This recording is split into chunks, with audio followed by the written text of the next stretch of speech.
नमस्कार। जय जगन्नाथ। एक भयानक जंगल था जिसके बीचों बीच में नदी के किनारे एक पहाड़ था और उसी पहाड़ी में नागराज रहता था जो सांपों का राजा था।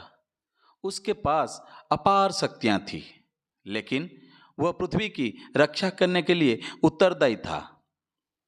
नागराज की बहुत विशाल सर्प सेना थी जो उसके एक इशारे पर कोहराम मचा सकती थी।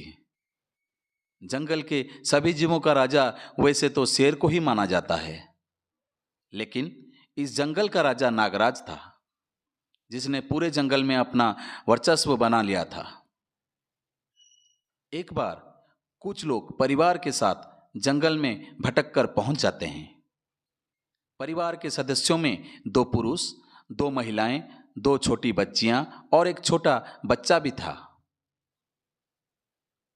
काफी देर तक वह जंगल से बाहर निकलने का रास्ता ढूंढते हैं, लेकिन जंगल इतना घना था कि सूरज की किरणें भी अंदर नहीं आ सकती थी। दोनों पुरुषों में एक का नाम राजू और दूसरे का नाम विनोद था। विनोद राजू का बड़ा भाई था। वो थोड़ा सीधा साधा नहीं था, इसीलिए वो जंगल के अंदर सबसे ज्यादा घबरा रहा होता है। परिवार के सभी सदस्य विनोद विनोद को समझाते हैं और दिलासा देते हुए कहते हैं कि आप चिंता मत करो, हम कुछ ना कुछ रास्ता जरूर निकाल लेंगे। राजू थोड़ा हिम्मती था। वो सभी को लेकर आगे बढ़ने लगता है। बच्चे छोटे होते हैं, इसीलिए उन्हें गोद में लेकर आगे बढ़ते हैं। सबसे छोटा बच्चा सिर्फ 5 वर्ष का होता है। उसे जंगल में मजा आ रहा होता है। वह ऊंचे ऊंचे पेड़ पौधों को देखकर बहुत खुश हुए खुश होता है। काफी दूर चलने के बाद राजू को एक विशाल पहाड़ नजर आता है। वह अपने परिवार से कहता है, जल्दी चलो, हमें उस पहाड़ी के ऊपर चलना होगा, तभी हमें सही दिशा का पता चलेगा। सभी चलते चलते थक चुके होते हैं। पहाड़ के किनारे एक नदी बह रही होती है, जिसे देखते ही सभी पानी पीने के लिए दौड़ लगा देते हैं। नदी के पास पहुंचते ही सभी पानी पीने लगते हैं। नदी की धारा सामान्य होती है, इसीलिए नदी को पार करना आसान था। विनोद और राजू अपने पूरे परिवार को नदी पार करवा देते हैं, लेकिन अचानक राजू चिल्लाकर पूछता है, हमारा मुन्ना यानी कि छोटा बेटा कहाँ है? दरअसल जल्दबाजी में नदी पार करने के चक्कर में छोटे बच्चे की तरफ किसी का ध्यान नहीं गया और वो बच्चा तितलियों का पीछा करते हुए जंगल के अंदर चला गया। विनोद और राजू औरतों और बच्चियों को उसी पहाड़ के किनारे बिठाकर दोबारा नदी पार करके जंगल की तरफ आते हैं और जोर जोर से अपने बच्चे को पुकारने लगते हैं।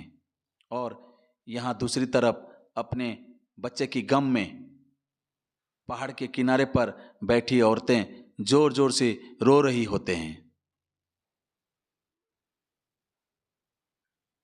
उनके रोने की आवाज से नागराज पहाड़ की सुरंगों से अपनी सेना के साथ बाहर आते हैं। पहाड़ के हर हिस्से में कई सांप बैठे होते हैं और इन्हीं के बीच नागराज धीरे धीरे औरतों की तरफ बढ़ता है और आ रहा होता है। अचानक औरतों की नज़र पहाड़ पर बैठे सांपों पर पड़ती हैं। वह डर से चीखने लगती हैं और अपने बच्चियों को अपने गोद में छिपा लेती हैं।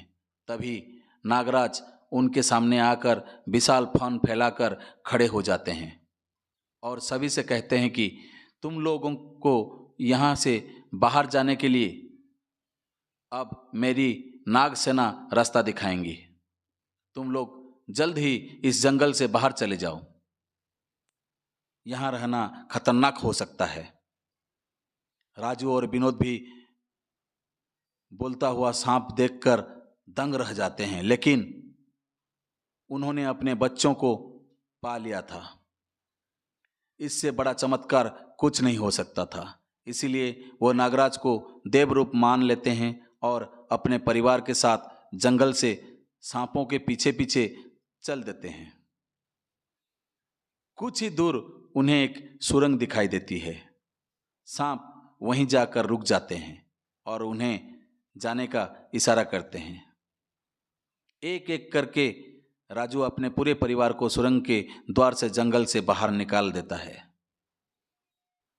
नागराज इस परिवार के लिए किसी फरिश्ते से कम नहीं थे, जिन्होंने इन्हें इनका खोया हुआ अनमोल उपहार दिया और इसी में चमत्कार के साथ यह डरावनी कहानी समाप्त हो जाती है। नमस्कार, जय जगन्नाथ।